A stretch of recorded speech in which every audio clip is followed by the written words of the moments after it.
पुणे में भारतीय वायुसेना के 195 दीक्षा समारोह को लेकर शानदार air show. Surya Kiran aerobatic team ने दिखा शानदार करतब। भारतीय वायुसेना की एरोबेटिक सूर्य किरण टीम का आसमानी रोमांचक प्रदर्शन। हॉक एम के 132 फाइटर जेट्स का दिखा शौर्य। भारतीय वायुसेना के शौर्य, सटीकता और समर्पण का जीवंत उदाहरण air show. Loop roll, cross और उल्टी उड़ान जैसे करतबों को देख जोश से भर उठे दर्शक। तिरंगे की रोशनी से जगमगा उठा आकाश। हॉट इन द स्काई जैसी अद्भुत परफॉर्मेंस के दर्शकों का मन मोह लिया। एरोबेटिक सूर्य किरण टीम के साहस का दर्शकों ने किया सलाम। रोमांचक प्रदर्शन को देखकर जमकर बजाई तालियां। दिल्ली में यमुना नदी के क्रूज सेवा शुरू करने की तैयारियां तेज। अगले साल फरवरी महीने से शुरू होने वाली है क्रूज सेवा।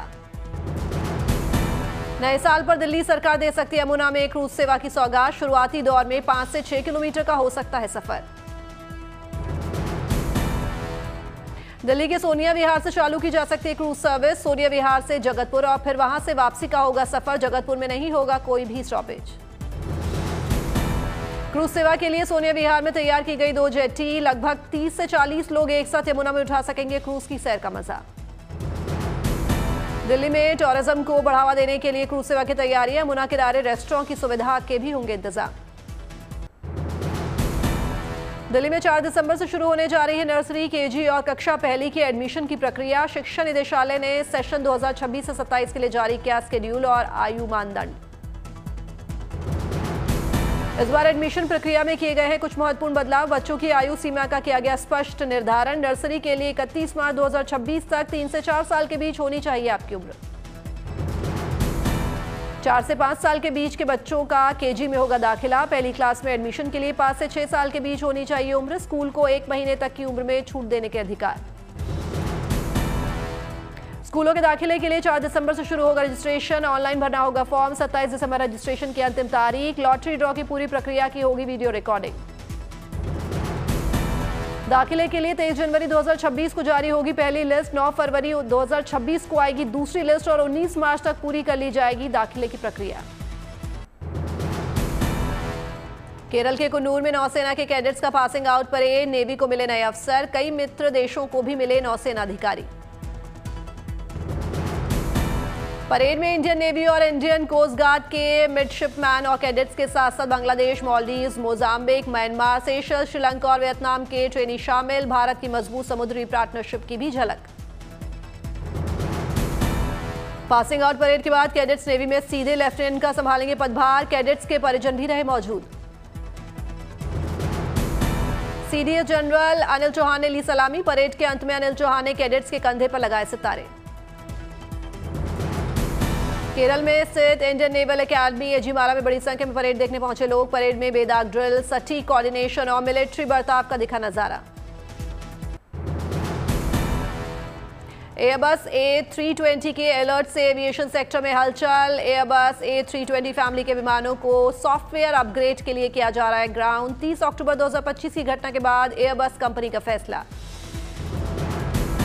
A320 सेगमेंट के विमानों के लिए एक सोलर रेडिएशन से जुड़ी समस्या की हुई है पहचान। सोलर रेडिएशन की वजह से फ्लाइट के कंट्रोल सिस्टम में इस्तेमाल होने वाला डेटा हो सकता है प्रभावित।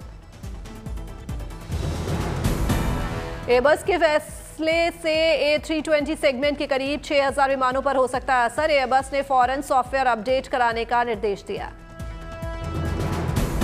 एयरबस के फैसले से भारत में भी होगा असर। इंडिगो, एयर इंडिया और एयर इंडिया एक्सप्रेस में करीब 400 A320 विमान मौजूद। कुछ उड़ानों में देरी या कैंसिल होने के आसार। डीजीसीए ने जारी किया नोटिस। एयरबस के A320 विमानों को जल्दी अपडेट करने का निर्देश दिया। एहतियातन कदम उठाने को कहा। इंडिगो एयरलाइंस के विमानों पर सबसे ज्यादा असर का अनुमान। इंडिगो के पास है 195 एयरबस A320 एयरक्राफ्ट। इंडिगो के भी कई फ्लाइट कैंसिल। इंडिगो ने यात्रियों को सहयोग का दिया आश्वासन। फ्लाइट की स्थिति को देखकर घर से निकलने की सलाह। एयर इंडिया ने 40% विमानों को अपडेट करने का दावा किया। एयर इंडिया ने कहा सुरक्षा हमारी प्राथमिकता। 24 घंटे काम कर रहे हैं इंजीनियर्स।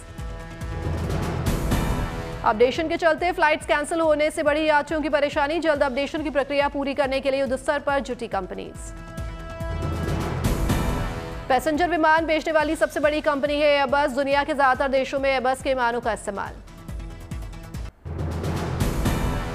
भारत ने सुल्तान अजलान शाह हॉकी के फाइनल में बनाई जगह। कनाडा को 14-3 से दी करारी मात।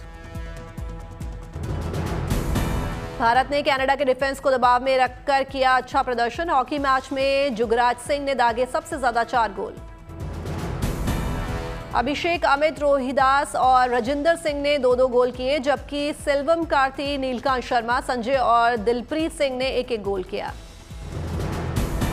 फाइनल में जगह पक्की करने के साथ अंक तालिका में भी भारत का शीर्ष स्थान। भारतीय टीम रविवार को फाइनल में बेल्जियम से भिड़ेगी।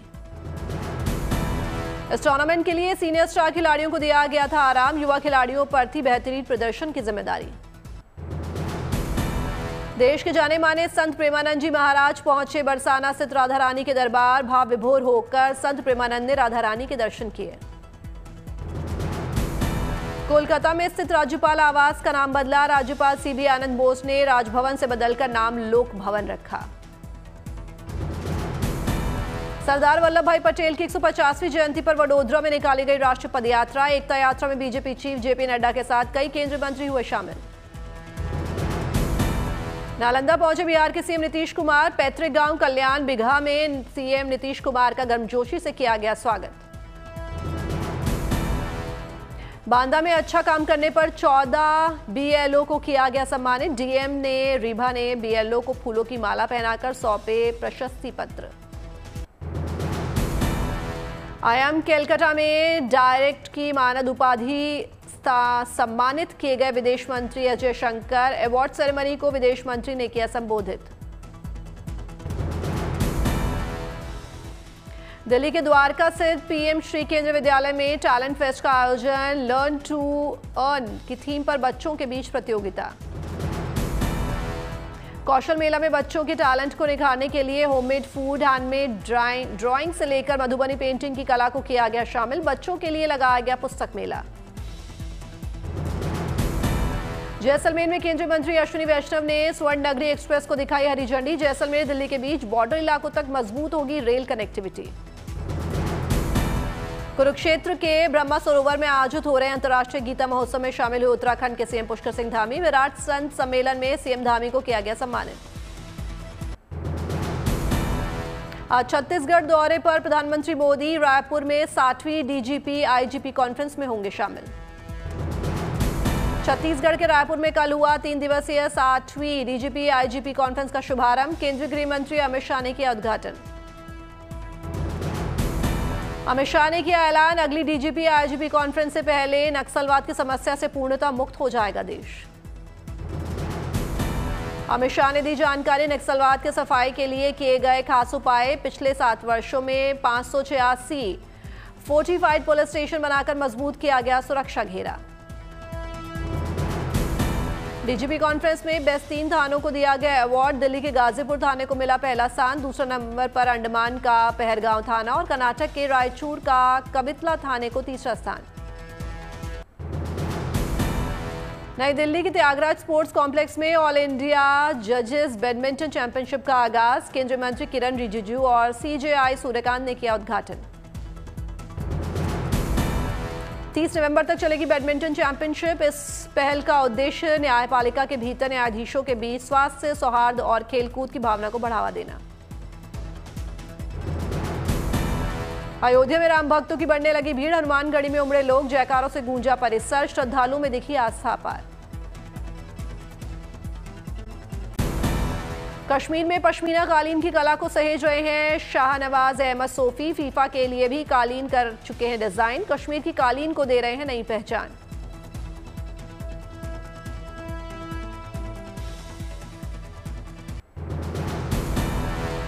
मसूरी में रक्षा मंत्री राजनाथ सिंह ने सरदार पटेल को दी श्रद्धांजलि। सरदार पटेल की 150वीं जयंती मना रहा है देश। ओपी जिंदल विश्वविद्यालय में वरिष्ठ वकील अंतर्राष्ट्रीय मूटिंग एकेडमी और न्यायपालिका की स्वतंत्रता पर अंतर्राष्ट्रीय सम्मेलन के उद्घाटन। सीजेआई कानून मंत्री समेत 12 सुप्रीम कोर्ट जज, अटॉर्नी जनरल, सॉलिसिटर जनरल रहे मौजूद। भारत में भूकंप से खतरे का नया नक्शा जारी। अब देश का 61% हिस्सा मध्यम से बहुत ज्यादा खतरे के बीच।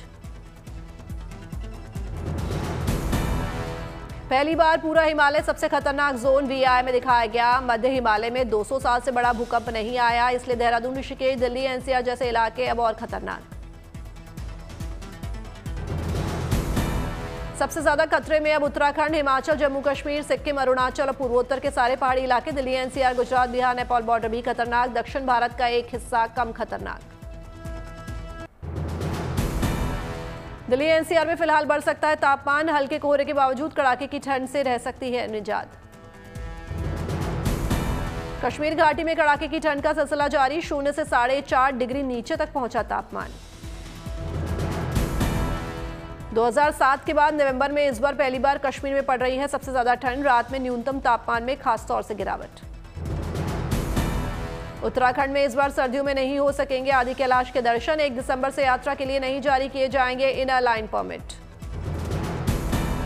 आदि कैलाश के चारों तरफ झीलें जमने और सड़कों पर बर्फ के कारण आवाजाही में दिक्कत के चलते लिया गया फैसला। वहां से निचले इलाकों की ओर लौट रहे हैं ग्रामीण। चक्रवात दितवा को लेकर मौसम विभाग ने जारी किया अलर्ट। तमिलनाडु और आंध्र प्रदेश के तटों पर सावधान रहने की सलाह। पुडुचेरी में सेंट्रल यूनिवर्सिटी के परीक्षा स्थगित। तमिलनाडु, पुडुचेरी और दक्षिण आंध्र प्रदेश तटों के लिए मौसम विभाग का ऑरेंज अलर्ट। 30 नवंबर की सुबह चक्रवात के दक्षिण पश्चिम बंगाल की खाड़ी तक पहुंचने की संभावना।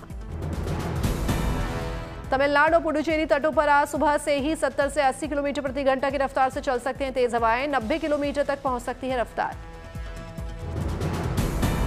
भारतीय तट के करीब पहुंचते हुए और भी मजबूत हो सकता है चक्रवात। मौसम विभाग ने जारी की तमिलनाडु, पुडुचेरी और आंध्र में भारी से भारी बारिश की चेतावनियां। चक्रवात के चलते समुद्र में उठ सकती हैं ऊंची लहरें। किनारे वाले इलाकों के जलमग्न होने का खतरा। लोग जरूरत पड़ने पर सुरक्षित जगहों पर जाने की सलाह उनको दी गई। चक्रवात दितवा के दौरान बचाव राहत की तैयारियां तेज। तमिलनाडु के कुडुलूर में NDRF के 30 जवान तैनात। तूफान के असर वाले तमिलनाडु के जिलों में NDRF की 8 टीमें तैनात। पुडुचेरी में भी भेजी गई 2 टीमें। बचाव राहत टीमों के साथ सर्च डॉग यूनिट भी मौजूद। जरूरत पड़ने पर इन प्रशिक्षित स्नीफर डॉग्स की ली जाएगी मदद। तमिलनाडु, पुडुचेरी और दक्षिण आंध्र प्रदेश के तटों पर सभी मछली पकड़ने वालों की गतिविधियां 1 दिसंबर तक पूरी तरह से बंद। मछुआरों को समुद्र में न जाने की सख्त सलाह।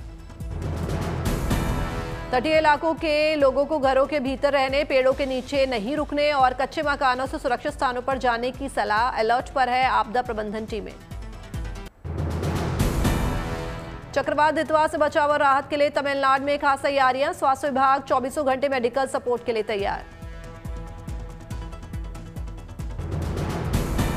चक्रवात के चलते थूथुकुड़ी, त्रिची और मदुरई के लिए इंडिगो की कई उड़ानें रद्द। मौसम ज्यादा खराब होने की आशंका को लेकर एयरलाइन सतर्क। चक्रवात से पैदा हालात के सिलसिले में तमिलनाडु सरकार ने की समीक्षा बैठक। हालात पर रखी जा रही है नजर।